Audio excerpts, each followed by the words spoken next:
இயேசு கிறிஸ்துவில் பிரியமான உறவுகளை இன்று நாளில் நாம் ஆழமாக சிந்திக்க இருக்கக்கூடிய இறை செய்தி பார்த்தோம் என்றால் கிறிஸ்து பிறப்பு பெருவிழாவை கொண்டாடி கொண்டிருக்கிறோம். இந்த நாளிலே சில கேள்விகளுக்கு ஆழமான பதில்களை நாம் கண்டறிய போகிறோம். உண்மையிலேயே நம்ம கிறிஸ்து பிறப்பு பெருவிழான்னு சொல்லிக்கிட்டோம் அப்படின்னாலே நம்முடைய வீட்டுக்கு வெளியிலே ஸ்டார் கட்டக்கூடிய அந்த சூழ்நிலையை பார்க்கிறோம்.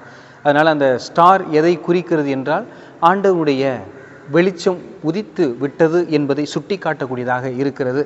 ஸ்டார் அப்படிங்கிறது நட்சத்திரம் எதை குறிக்கிறது என்றால் ஆண்டவர் இயேசு கிறிஸ்து பிறந்திருக்கக்கூடிய அந்த இடத்திற்கு இறை மக்களை அழைத்து செல்லக்கூடியதாக, அதாவது ஞானிகள் 3 பேர் செல்லக்கூடிய அந்த நிகழ்வையும் சுட்டி காட்டுகிறது.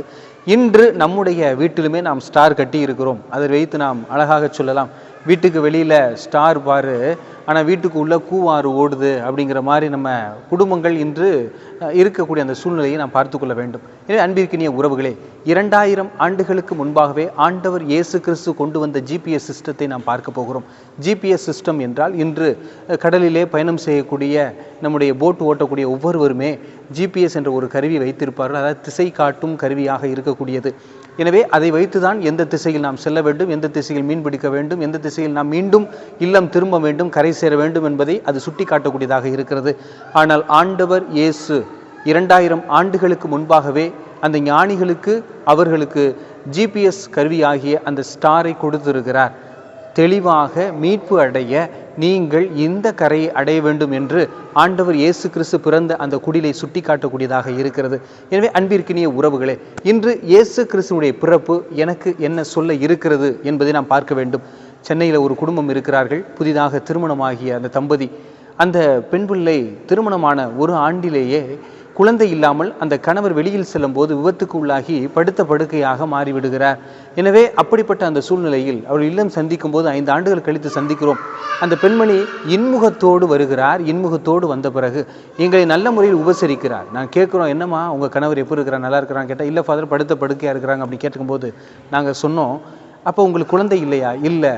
அப்போ வேறு திருமணம் இவரை விட்டுட்டு போகணுங்கிற ஐடியா உங்கள்கிட்ட இல்லையா அப்படின்னு கேட்கும்போது அவங்க அழகாக சொன்னாங்க, அதுதான் இன்றைக்கி நமக்குரிய கிறிஸ்துமஸ் செய்தியாக இருக்கப்படுகிறது. ஃபாதர், சூரியன் உதித்து கொண்டிருக்கும் போது சின்ன சின்ன மெழுகுதிரிகள் அணைந்தால் அழுதுகிட்டு இருக்கக்கூடாது, விழுந்து புலம்பிக்கிட்டு இருக்கக்கூடாது ஃபாதர், தெளிவாக போய்கிட்டே இருக்கணும் அப்படின்னு சொல்லி சொன்னாங்க. எனவே அன்பிற்கினிய உறவுகளே, இன்று நம் மத்தியில் சூரியனாக ஆண்டவர் இயேசு கிறிஸ்து வெளிச்சம் தந்து கொண்டிருக்கிறார்.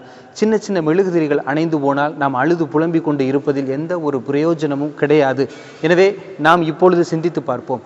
நாம் அழுது புலம்பி தோத்து போய் கொண்டிருக்கிறோம் என்றால் நாம் மெழுகுதிரிகளுக்காகத்தான் உட்கார்ந்திருக்கிறோமே ஒழிய சூரியனுடைய வெளிச்சத்தில் இன்னும் நாம் அமரவில்லை, சூரிய வெளிச்சத்தை நாம் காணவில்லை என்பதுதான் அதற்கு பொருள்படுகிறது. எனவே நாம் ஆழமாக சிந்தித்து பார்க்கக்கூடிய தருணத்தில் இருக்கிறோம்.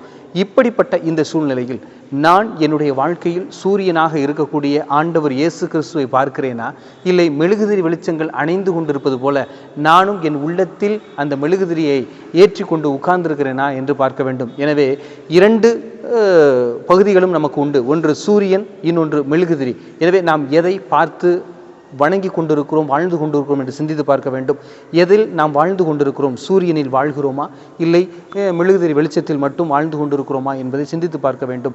நம்முடைய வாழ்க்கையில் உறவுகளால் உதாசீனப்படுத்தக்கூடிய சூழ்நிலைகள் ஏற்படலாம், வார்த்தைகளால் உதாசீனப்படுத்தக்கூடிய சூழ்நிலை ஏற்படலாம். ஆனால் எதிலும் நாம் கலங்காமல் இறுதி வரை உறுதியுடன் இருக்க வேண்டும் என்பதுதான் ஆண்டவர் இயேசு கிறிஸ்து சொன்ன ஒரே செய்தியாக இருக்கிறது.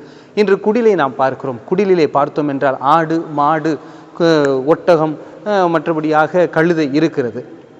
ஆனால் இந்த உலகத்தில் எந்த குடிலிலுமே சிங்கமோ புலியோ கரடியோ யானையோ இருப்பது இல்லை. ஏன்? இதற்கான காரணம் என்றால் சிங்கம், புலி, கரடி, யானை இதெல்லாம் நான் என்ற அகந்தை கொண்ட விலங்குகளாக பார்க்கப்படுகிறது. ஆனால் குடிலிலே நாம் என்ற அந்த பரந்துபட்ட உணர்வு உள்ள அந்த மிருகங்கள் தான் அதில் இருக்கிறது என்று நாம் பார்க்க வேண்டும். எனவே ஆண்டவர் இயேசு கிறிஸ்து நம்மை நாம் என்ற அந்த வட்டத்திற்குள் கொண்டு வர விரும்புகிறார். ஆனால் நான் என்று அகந்தையோடு இருக்கக்கூடிய ஏரோது போன்ற ஆட்கள் இயேசுவை காண முடியாது என்பதுதான் உண்மையாக இருக்கிறது. எனவே நாம் ஆழமாக சிந்தித்து பார்க்க வேண்டும். நான் என்ற நிலையில் இருக்கிறேனா, இல்லை நாம் என்ற நிலையில் இருக்கிறேனா என்று சிந்தித்து பார்க்க வேண்டும். இயேசு கிறிஸ்து பிறந்த இடமோ மாட்டு தொழுவத்தில் தான். அந்த இடத்தில் நல்ல ஒரு சந்தன மனமோ இல்லை ஒரு நல்ல கழுவி தூய்மையாக இருக்கிற இடமோ இல்லை. அங்கு மாட்டுச்சாணமும் ஆட்டுச்சாணமும் தான் இருந்தது. அவைகளுடைய சிறுநீர்களும் நாற்றம் தான் அங்கு இருந்தது. அந்த இடத்தில் தான் ஆண்டவர் இயேசு கிறிஸ்து பிறந்தார். இது எதை சுட்டி காட்டுகிறது என்றால், என் உள்ளம் எவ்வளவு பாவத்திலும் அழுக்கிலும் இருந்தாலும் அங்கும் இயேசு பிறப்பார். அவரை நாம் பிறக்க வைத்தோம் என்றால் அந்த இடம் தூய்மையாக மாறும் என்பதை அது சுட்டி காட்டுகிறது. எனவே இயேசு கிறிஸ்து சொல்வதை போல திருவெளிப்பாட்டு 3:20 சொல்லுகிறார், நான் கதவருகில் என்று தட்டி கொண்டிருக்கிறேன். யாராவது என் ஓசையை கேட்டு திறந்தால் நான் அவர்களோடு உள்ளே வந்து விருந்துண்பேன் அவர்களோடு அப்படின்னு சொல்றார். எனவே இயேசு கிறிஸ்து இன்றைய நாளிலே பசியாக இருக்கிறார் என்பதை சுட்டி காட்டுகிறது. அப்படிப்பட்ட இயேசு கிறிஸ்துவுக்கு நான் உணவு கொடுக்க தயாராக இருக்கிறேனா இல்லையா என்பதுதான் பொருள்படுகிறது. நம்ம வீட்டில எல்லாம் குழம்பு வைப்போம். குழம்பு வைக்கும்போது சுவையாக இருக்க வேண்டும் என்று ஒரு சிறிது உப்பு கொஞ்சம் அதில் போடுவோம். நம்ம சின்ன குழம்புக்கு ஒரு பக்கெட்டு உப்பை நம்ம கொட்டுவது கிடையாது.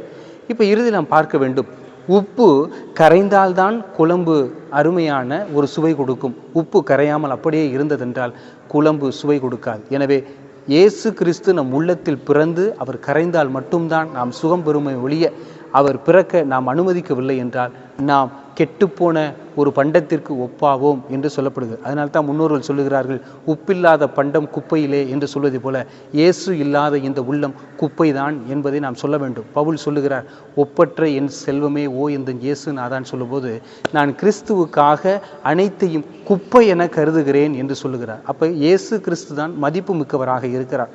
இந்த உள்ளத்தில் இயேசு பிறக்க வேண்டும் என்ற எண்ணம் நமக்கு இருக்க வேண்டும். அதுதான் இயேசு நமக்கு கொடுக்கக்கூடிய ஒன்றாக இருக்கிறது. எனவே அன்பிற்கினிய உறவுகளே, நாமும் நம்முடைய ஆழமான விசுவாசத்தை பற்றி பிடிப்போம். கிறிஸ்து பிறப்பு பெருவிழா இந்த ஆண்டு வரும், அடுத்த ஆண்டு வரும், அதுக்கு அடுத்த ஆண்டும் வந்து கொண்டேதான் இருக்கும். ஆனால் புனிதர்களை நினைத்து பாருங்கள். ஒரு முறை இயேசு பிறந்தார், அவருடைய வாழ்நாள் முழுவதும் மாறிப்போனது. ஆனால் நாம் செலவழிக்கக்கூடிய கிறிஸ்துவர்களாக மட்டும்தான் இருக்கிறோம். கிறிஸ்து பிறப்பு பெருவிழா வந்துவிட்டால் நான் செலவழித்து ஆடைகளை எடுப்பதிலும் செலவழிப்பது உணவுகளை தயாரிப்பதிலும் தான் நான் கவனம் செலுத்துகிறோமே ஒழிய, இயேசு பிறக்க போகிறார், அதற்கு நான் என்ன தயாரிப்பு செய்ய வேண்டும்? ஒரு நல்ல பாவ சங்கீதனம் செய்து நம்முடைய பாவங்களை கரைத்து போட வேண்டும். ஒரு நல்ல முறையில் தெளிவோடு இருந்து நம்முடைய வாழ்வை மென்மேலும் உயர்த்த வேண்டும் என்பதுதான் இயேசு விரும்பக்கூடிய ஒரு சுத்தமான ஒரு நிலையாக இருக்கிறது. எனவே குடில் என்பது ஒரு நாற்றம் எடுக்கக்கூடிய ஒரு இடம். அந்த இடத்தை இயேசு பிறந்து தூய்மையாக்கினார். அதே போல நமக்குள்ளும் இயேசுவை பிறக்க வைப்போம், நாமும் தூய்மையாக மலர்வோம் என்பதுதான் உண்மையாக இருக்கிறது. ஒரு குடும்பத்தில் அப்பா அம்மா 3 பிள்ளைகள் இருக்கிறாங்க. அப்போ அப்பா கிறிஸ்மஸுக்கு எல்லாருக்குமே ட்ரெஸ் வாங்கிட்டு வந்து கொடுக்குறார்.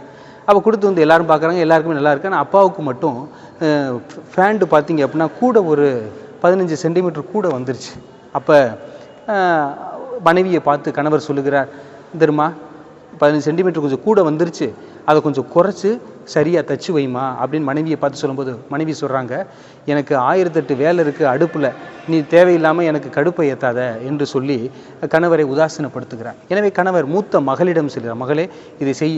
மகளும் இல்லைப்பா எனக்கு வேலை இருக்குது, நான் காய்கறிலாம் வெட்டி கொடுக்கணும், என்னை விட்டுருங்க அப்படி சொல்கிறாங்க.